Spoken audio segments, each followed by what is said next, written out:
अनुकरण जो है वो अरस्तु ने अनुकरण को सृजनात्मक माना है। यहाँ हम विशेष रूप से अनुकरण के बारे में कुछ महत्वपूर्ण तथ्यों पर चर्चा करेंगे। अरस्तु यूनान का दार्शनिक था और उसने विविध विषयों पर लगभग 400 ग्रंथों की रचना भी करी। उसके प्रमुख 2 ग्रंथ हैं, काव्यशास्त्र और भाषाशास्त्र। प्लेटो की जो मान्यता थी कि ईश्वर सत्य है और उस सत्य की अनुकृति संसार है और संसार की अनुकृति काव्य है, इस प्रकार काव्य अनुकरण का अनुकरण है। दूसरे शब्दों में अनुकरण सदैव अधूरा होता है, ये उसने माना है। लेकिन प्लेटो ने अनुकरण को सृजनात्मक माना और अपनी नई स्थापना की। अरस्तु अनुकरण के सिद्धांत को स्वीकार करता है, किंतु इसने अपनी कल्पना से इसमें नया रंग भरा है। काव्य की महत्ता को पुनर्स्थापित करने में जो योगदान है वो महत्वपूर्ण है अरस्तु का। अरस्तु द्वारा अनुकरण शब्द का प्रयोग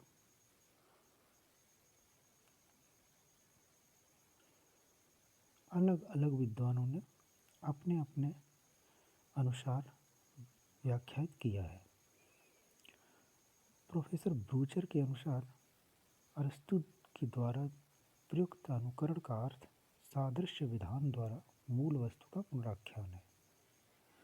प्रोफेसर मरे का मत है कि अनुकरण का अर्थ सर्जना का अभाव नहीं अपितु पुनर्सर्जना है। अरस्तु ने काव्य को सौंदर्यवादी दृष्टि से देखा और इसे दार्शनिक, राजनीतिक एवं नीति शास्त्र के बंधन से मुक्त किया। उनके शब्दों में art is the imitation of nature, अर्थात कला प्रकृति की अनुकृति है। वस्तुतः अरस्तु ने हूबहू नकल को अनुकरण नहीं माना। उनके अनुसार प्रकृति के अनेक दोष और अभाव भी अनुकृति की प्रक्रिया से कला द्वारा पूरे किए जाते हैं। इसीलिए मैंने सबसे पहले कहा है कि अरस्तु ने अनुकरण को सृजनात्मक माना है।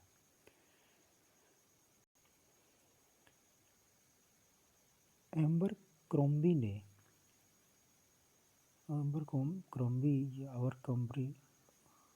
ने अरस्तु के तर्क को स्पष्ट करते हुए ये कहा है कि यदि कविता प्रकृति का केवल दर्पण होती तो वह उससे कुछ अधिक नहीं दे सकती थी जो प्रकृति देती है, पर यह तथ्य है कि कविता का आस्वादन इसलिए करते हैं क्योंकि वे हमें वह भी प्रदान करती है जो प्रकृति नहीं दे सकती।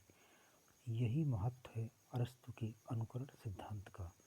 वस्तुतः कवि या कलाकार अपनी संवेदना और अनुभूति से अपूर्णता को पूर्णता प्रदान करता है और उसे आदर्श रूप में प्रस्तुत करता है, देता है। अतः अनुकरण को मात्र नकल नहीं कहा जा सकता। अनुकरण सिद्धांत से इतिहासकार और कवि का भेद भी स्पष्ट हो जाता है। इतिहासकार तो उसका वर्णन करता है जो घटित हो चुका है, परंतु कवि उसका वर्णन करता है जो घटित हो सकता है। इसलिए काव्य का रूप अपेक्षाकृत अधिक भव्य है। अरस्तु का यह मानना है कि काव्यास्वादन का रहस्य भी मनुष्य की अनुकरण की प्रवृत्ति में निहित है। अनुकृति वस्तु से प्राप्त आनंद से भी कम सार्वभौम नहीं है। अनुभव इसका प्रमाण है। जिन वस्तुओं के प्रत्यक्ष दर्शन से हमें क्लेश होता है, परेशानी होती है, दुख होता है, उन्हीं की यथावत प्रकृति को देखकर हम प्रसन्नता का अनुभव करते हैं। अनुकरण जो है वो प्रक्रियागत है। अनुकरण की प्रक्रिया क्या है इसको हम समझते हैं। अरस्तु के अनुसार कवि वस्तुओं को यथास्थित रूप में वर्णन नहीं करता, अपितु उनके युक्त संभाव्य रूप में वर्णित करता है। इस प्रकार मानव जीवन के स्थायी तत्व की अभिव्यक्ति के लिए वस्तु के सत्य का बलिदान भी कर सकता है और उसमें परिवर्तन भी कर सकता है। वह मानव के कार्य ही नहीं अपितु उसके भाव, विचार, चरित्र आदि में कल्पना के अनुरूप परिवर्तन कर लेता है।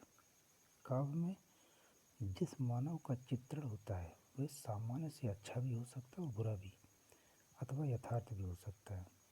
वस्तुतः कवि सहृदय के आनंद के लिए ये परिवर्तन करता है, क्योंकि ऐसा करने से कवि को आनंद मिलता है। यहाँ आप समझ गए होंगे कि अनुकरण जो है अरस्तु के दृष्टिकोण में क्या है। जैसा कि मैंने कहा कि अरस्तु अनुकरण को हूबहू नकल नहीं मानता है। यह बात इन बातों ये पिछली जो अभी चर्चा हुई है इससे स्पष्ट हो जाता है। विवेचन एवं निष्कर्ष।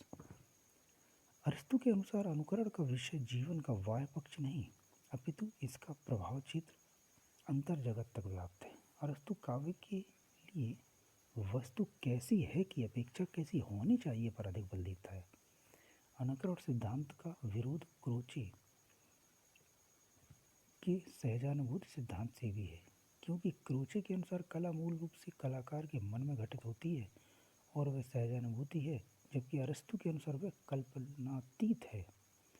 अरस्तु के अनुकरण सिद्धांत की परिधि बड़ी संकुचित है।